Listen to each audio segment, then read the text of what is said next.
మనము చూస్తూ ఉన్నాం. దేవుడు ఒక్కడే, కానీ ఆయన వ్యక్తిత్వములుగా ఆయన మాట్లాడడము మనము చూస్తూ ఉంటాం. అయితే ఈరోజు పరిశుద్ధాత్మ ఆయన ఎవరు, ఆయన ఏమి చేస్తారు అన్న విషయాలు కొన్ని మనము ధ్యానము చేద్దాం.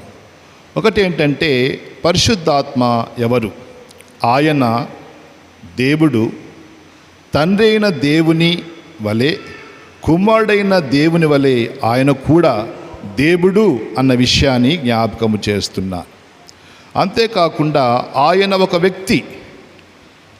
ఆయనను ఒక వ్యక్తిగా ఆలోచించకపోవడము ఒక పొరపాటు. చాలామంది పరిశుద్ధాత్మను వ్యక్తిగా కాకుండా శక్తి అన్న బోధలు చూస్తున్నారు. పరిశుద్ధాత్మ ఒక శక్తి, ఏమండి, కరెంట్ లాగా, పవర్ లాగా వస్తుంటుంది అన్నట్టుగా. ఏమండి, పరిశుద్ధాత్మ దేవుడు వ్యక్తిగా మనము చూడవచ్చు. బైబిల్లో చాలా ఉన్నాయి, కానీ అందులో కొన్ని మాటలు మనం చూసినట్లయితే పరిశుద్ధాత్మునికి భావోద్వేగములు ఉన్నవి, పరిశుద్ధాత్మునికి చిత్తము ఉన్నది, పరిశుద్ధాత్మ వివేకము కలిగిన వాడు అన్న విషయాలు బైబిల్లో మనము చూస్తూ ఉన్నాం. పరిశుద్ధాత్మ దేవుడు ఆదరించే దేవుడు.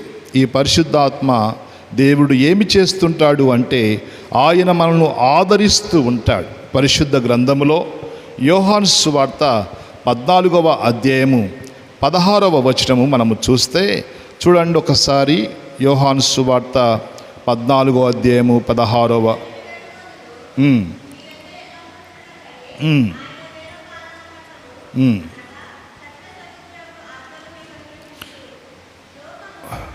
చూడండి, అక్కడ రాయబడుతున్న మాట ఏంటంటే, మీ యొద్ద ఎల్లప్పుడూ ఉండుటకై ఆయన వేరొక ఆదరణకర్తను, అనగా సత్యస్వరూపియగు ఆత్మను మీకు అనుగ్రహించును అనే మాట మనం చూస్తున్నాం. ఆదరణకర్త. ఏమండి, అక్కడే 26వ వచనం కూడా మనం చదువుకుంటే చూడండి ఏమంటాడంటే, ఆదరణకర్త అనగా తండ్రి నా నామమున పంపబోవు పరిశుద్ధాత్మ సమస్తమును మీకు బోధించి నేను మీతో చెప్పిన సంగతులు అన్నిటినీ మీకు జ్ఞాపకము చేయును. పరిశుద్ధాత్మ దేవుడు చేయుచున్న పని ఏంటంటే, ఆయన ఆదరణకర్తగా ఉంటున్నాడు. రెండవది ఏంటంటే, ఆయన జ్ఞాపకము చేస్తూ ఉంటాడు. ఏమండి, ఆదరణ మనకు ఎంత తరచుగా అవసరం మనకు తెలుసు. ఏమండి, ఎడబాటులో మనకు ఆదరణ అవసరం. ప్రభు తన శిష్యులను ఎడబాయవలసి వచ్చినప్పుడు దేవుని యొక్క ఆదరణ వారికి అవసరమైనట్టుగా మనం చూస్తున్నాం. అలాగున శిలువ దాని యొక్క ఏమండి ఆ శిక్ష విషయంలో, వేదన విషయంలో కూడా ఆదరణ ఎంతో అవసరమైనట్టుగా మనము చూస్తున్నాం. కన్నీటి సమయంలో కూడా మనకు ఆదరణ అవసరం. ఒంటరితనములో మనకు ఆదరణ అవసరం. ఇతరులు మనకు విరోధమైనప్పుడు మనకు ఆదరణ అవసరం. మన ఆప్తులు మృతి చెందినప్పుడు మనకు ఆదరణ అవసరం. ఆదరణకర్త పరిశుద్ధాత్మ దేవుడు మనల్ని ఆదరిస్తూ ఉంటాడు. ఏమండి, నువ్వు కృంగిపోతున్నప్పుడు, నలిగిపోతున్నప్పుడు, నిందలలో, సమస్యల్లో మ్రగ్గిపోతూ ఉన్నప్పుడు పరిశుద్ధాత్మ దేవుడు నిన్ను ఆదరిస్తాడు. దేవుని మాటలు మరల జ్ఞాపకము చేసి నిన్ను బలపరుస్తాడు, నిన్ను మరల స్థిరపరుస్తాడు. ఈరోజు అనేక మంది కుటుంబ జీవితాలు కావచ్చు, వ్యక్తిగత జీవితాలు కావచ్చు, మనం చూస్తే ఆదరణ లేక తల్లడిల్లిపోతున్న వారు ఎంతోమంది మనకున్నారు. అయితే ప్రభునందు విశ్వాసం ఉంచిన మనకు ఆదరించడానికి పరిశుద్ధాత్మ దేవుడు మనతో ఉన్నట్టుగా బైబిల్లో మనము చూస్తూ ఉన్నాం. ఈ పరిశుద్ధాత్మ దేవుడు చేస్తున్న పనులు మనం చూస్తే ఏమండి, ఈ పరిశుద్ధాత్మ దేవుడు ఆలోచన మనకు అనుగ్రహిస్తాడు. ఏమండి, ఆలోచన అనుగ్రహించువాడుగా మనము చూస్తున్నాం. ఆయన మనకు సమస్తాన్ని బోధిస్తాడు. ఏమండి, ఆయన మనకు సమస్తమును కూడా బోధిస్తాడు. బైబిల్లో మనం చూసినట్లయితే ఈ పరిశుద్ధాత్మ దేవుడు మనల్ని ఒప్పింపచేస్తాడు.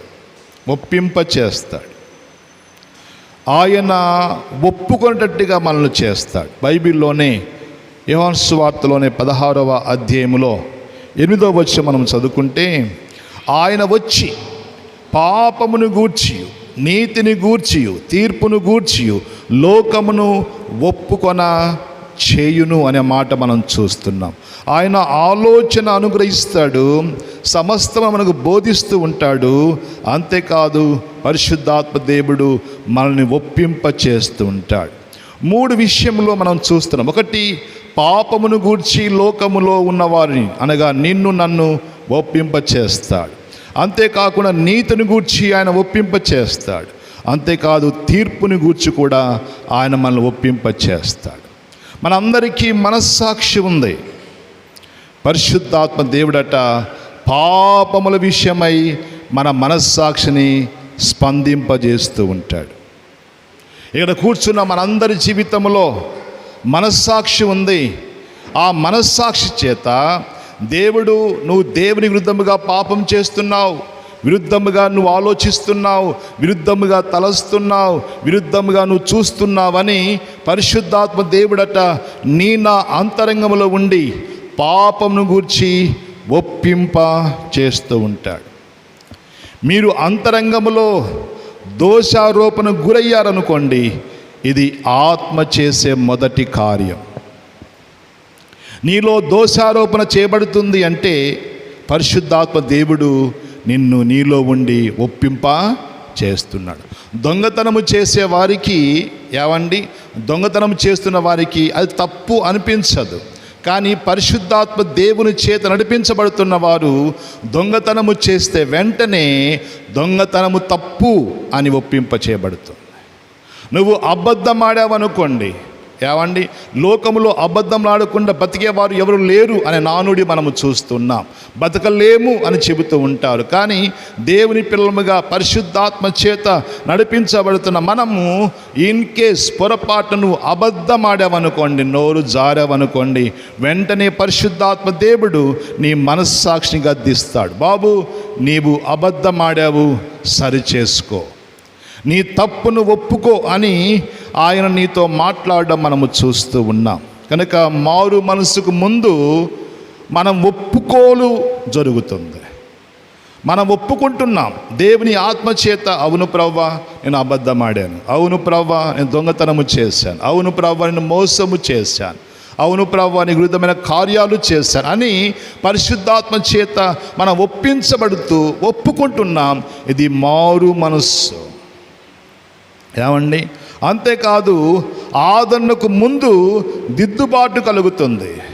అంటే నీవు చేసిన దాని గురించి ఆయన నిన్ను మనం గద్దిస్తాడు. అంతేకాదు ఆదరణ కూడా ఇస్తూ ఉంటాడు.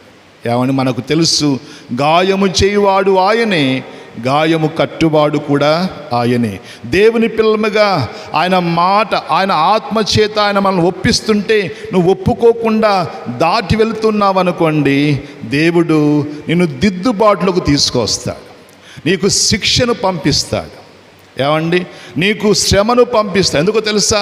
నీ మీద కోపం ఉండి కాదు, నువ్వంటే ఆయనకు ఏమి కోపం ఉండదు. కానీ దేవుని ఆత్మ నీకు చెప్తున్నప్పుడు కూడా నువ్వు త్రోసి కాస్త ముందుకెళ్ళావే, మరలా నిన్ను సరిచేయడానికంట దేవుడు దిద్దుబాటు కొరకు మనము చూస్తుంటాం.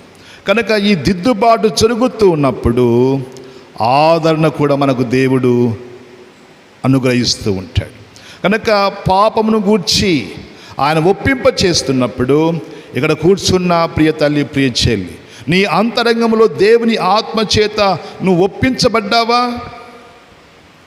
నువ్వు ఒప్పించబడి ఒప్పుకున్నావా? లేకపోతే ఒప్పించబడుతున్నప్పటికీ కూడా దాటిపోతున్నావా? ఈరోజు అనేక మంది క్రైస్తవ జీవితాలలో దేవుని ఆత్మ పాపమును గూర్చి ఒప్పిస్తున్నప్పటికీ కూడా ఒప్పుకోకుండా దాటి, ఇప్పుడు కాదు, ఇంకో సంవత్సరం ఉంది, ఇంకా 2 సంవత్సరాలు ఉన్నాయి, ఇప్పుడు కాదు అని దాటి వేస్తూ ముందుకు సాగుతున్నారు. అది ప్రమాదం. అది మన జీవితాలకు మేలు కాదు, ప్రమాదము తీసుకొని వస్తుంది. అందుకనే పరిశుద్ధాత్మ దేవుడు నీతో నాతో మాట్లాడుతున్నప్పుడు, మన అంతరంగంలో దోషారోపణ చేస్తున్నప్పుడు నీ ఒప్పుకుంటే నువ్వు దీవించబడతావు. నువ్వు ఒప్పుకుంటే అనేక మందికి నువ్వు దీవెనకరంగా మార్చబడుతూ ఉంటావు.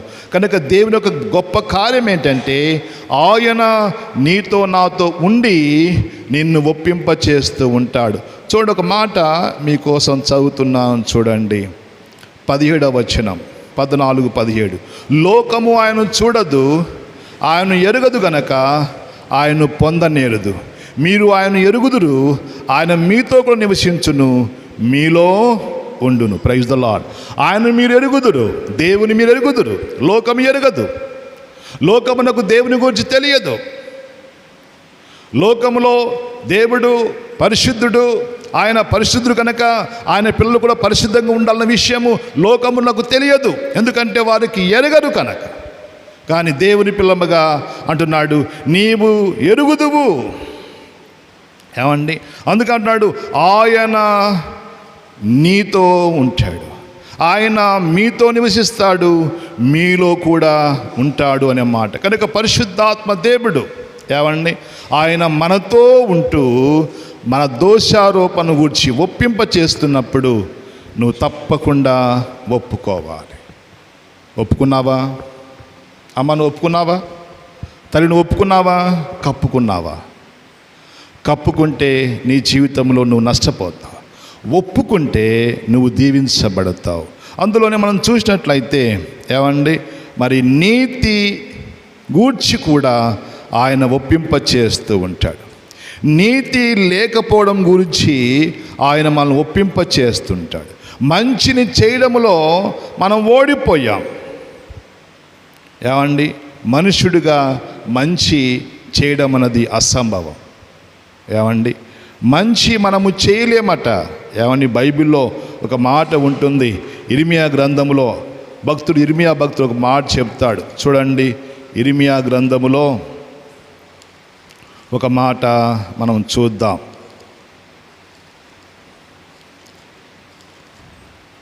చూడండి, ఇర్మియా గ్రంథములో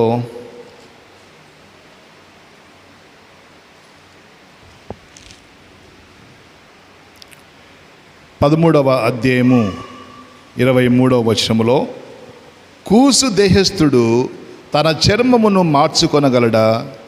చిరుతపులి తన మచ్చలను మార్చుకొనగలదా? మార్చుకొనగలిగిన ఎడల కీడు చేయుటకు అలవాటు పడిన మీరును మేలు చేయ వల్లపడును. అంటే అది అసంభవం అంటున్నాడన్నమాట. కూసు దేశస్థుడు తన చర్మమును మార్చుకోగలంటే మార్చుకోలేడు. చిరుతపులి తన మచ్చలను మార్చుకోలేదంటే మార్చుకోలేదు. అలాగున కీడు చేయుటకు అలవాటు పడ్డ ఓ మనుషుడా, నువ్వు కూడా మార్చుకోవాలి. అయితే నీవు ఎప్పుడైతే పాపను గూర్చి ఒప్పింపబడుతున్నావో అప్పుడు నీవును కూడా ఏమండి, యేసు ఎలా జీవించాడో భూమి మీద అలా జీవించడానికి దేవుడట పరిశుద్ధాత్మ చేత ఆయన ఈ లోకంలో జీవించినప్పుడు ఏమి చెప్పాడో అవన్నీ మనకు జ్ఞాపకం చేస్తూ నువ్వు అలాగ జీవించాలి బాబు, నువ్వు అలాగ ఉండాలి తల్లి అని చెప్పి పరిశుద్ధాత్మ దేవుడు మనకు నేర్పించడం మనము చూస్తుంటాం. మనమందరము కూడా పాపులమే, అందుకే మనము నీతి లేకుండా జీవిస్తున్నాం. అయితే ఎప్పుడైతే ఆ పాపం గురించి మనం ఒప్పింపబడ్డామో, ఒప్పుకొని విడిచిపెట్టామో, అప్పుడు మన లోనికి ఏమొస్తుందంటే ఆయన నీతి మనకు వస్తుంది. ఆయన నీతి మనకు వస్తుంది. మనకు బాగా తెలుసు, ఎవరైతే ప్రభునందు విశ్వాసం ఉంచి తమ పాపను ఒప్పుకొని విడిచిపెడుతున్నారో వారందరూ కూడా నీతిమంతులుగా తీర్చబడుతున్నారు. హల్లెలూయా. కనుక మనం ఒప్పించబడ్డాం, ఒప్పుకొని విడిచిపెట్టినప్పుడు ఏమవుతుందంటే ఆయన నీతి మనకు ఇస్తాడు.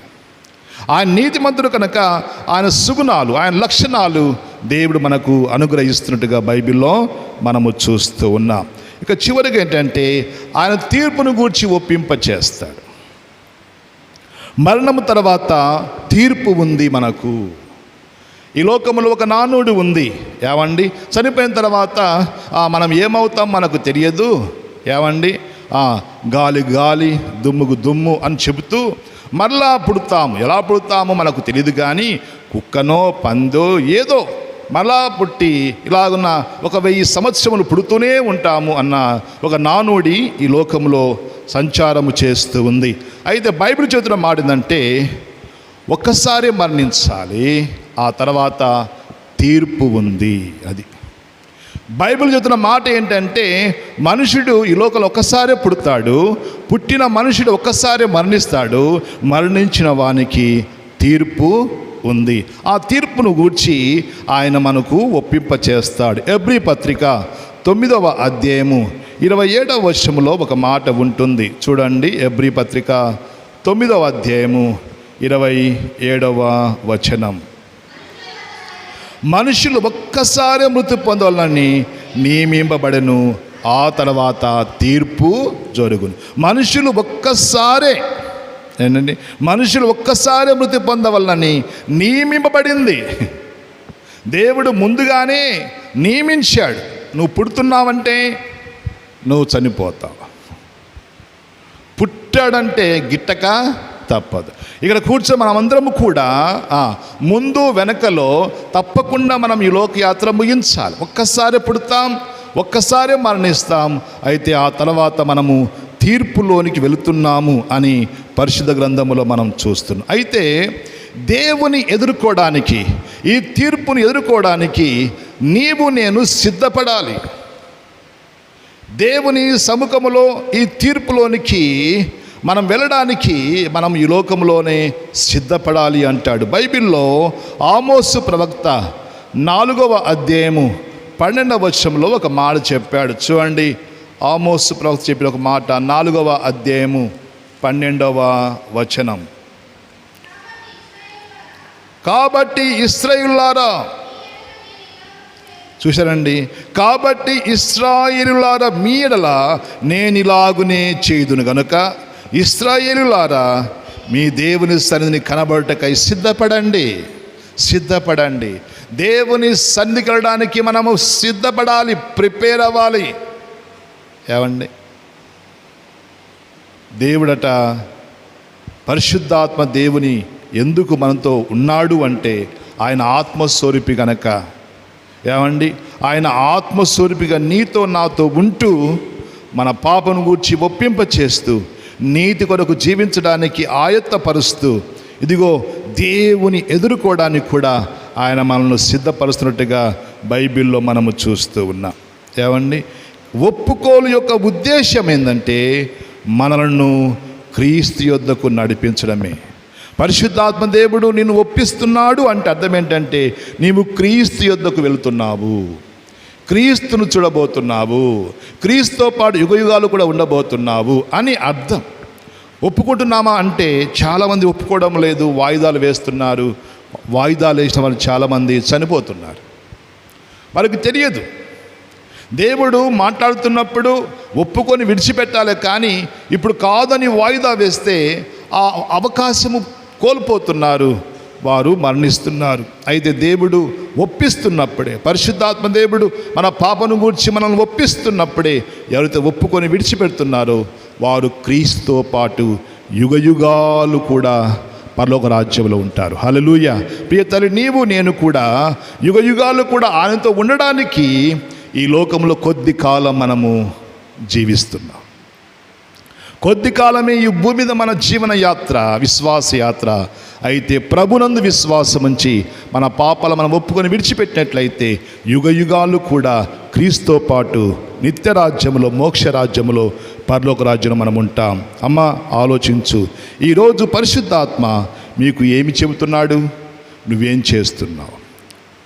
ఆయన ఒప్పుకోమంటున్నాడు, నువ్వు ఒప్పుకుంటున్నావా? స్పందిస్తున్నావా? పరీక్షించుకోవాలి. ఆయన ఆదరణ నీకు దొరుకుతుందా?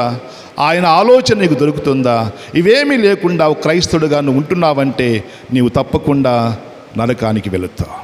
పరిశుద్ధాత్మ దేవుడు నిన్ను ఒప్పిస్తున్నప్పుడు ఒప్పుకోవడం, ఏమండి, ఆయన ఒప్పిస్తున్నప్పుడు స్పందించడము ఎప్పుడైతే మనం కలిగి ఉంటామో అప్పుడు మన జీవితంలో ఆదరణ దొరుకుతుంది. ఏమండి, ఎన్నోసార్లు నా జీవిత విశ్వాస యాత్రలో నేను ప్రభుని నమ్ముకున్న 94వ సంవత్సరం నుంచి ఇప్పటి వరకు పరిశుద్ధాత్మ దేవుడు ఒకవేళ నాతో మాట్లాడకుండా ఆగిపోతే ఆ రోజే నేను చనిపోయేవాడిని. కానీ పరిశుద్ధాత్మ దేవుడు నాతో ఉండి నాతో మాట్లాడుతూ ఉండవలన ఈ లోకంలో ఉన్న ఈ పాపము, ఈ లోకంలో ఉన్న మాలిన్యము, ఈ లోకంలో డాగును అధిగమించడానికి, దాన్ని జయించడానికి దేవుని ఆత్మ, దేవుని వాక్యము అనుదినము నాకు సహాయము చేస్తూ ఉంది కనుకనే ఈరోజు ఇలాగున నిలబడడానికి కారణం. కనుక దేవుని యొక్క ఆత్మ ఎందరు కలిగి ఉంటారో వారు దేవుని కుమారులు, కుమార్తెలు అని పిలువబడుతున్నారు.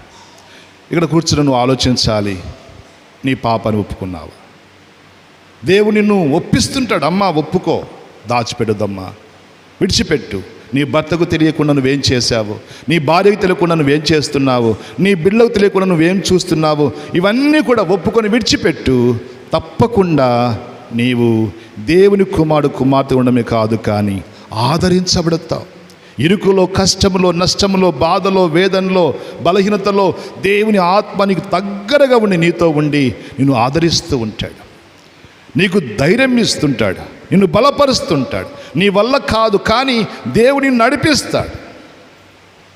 నీ వల్ల కాదు, ఇది నా వల్ల కాదు అనుకుంటావు కానీ దేవుని ఆత్మ నీలో ఉండి నీ వల్ల అవుతుంది, నువ్వు చేయగలవు, నువ్వు నడవగలవు అన్నట్టుగా దేవుని ఆత్మ మనలో ఉండి మనల్ని నడిపిస్తూ ఉంటుంది. కనుక ఆలోచించి, ఒకవేళ నువ్వు దాచిపెట్టావేమో ఒప్పుకోకుండా, ఇప్పుడైనా ఒప్పుకొని విడిచిపెట్టు, నువ్వు దీవించబడతావు. రెండు తలలు వంచండి, మోకరించండి.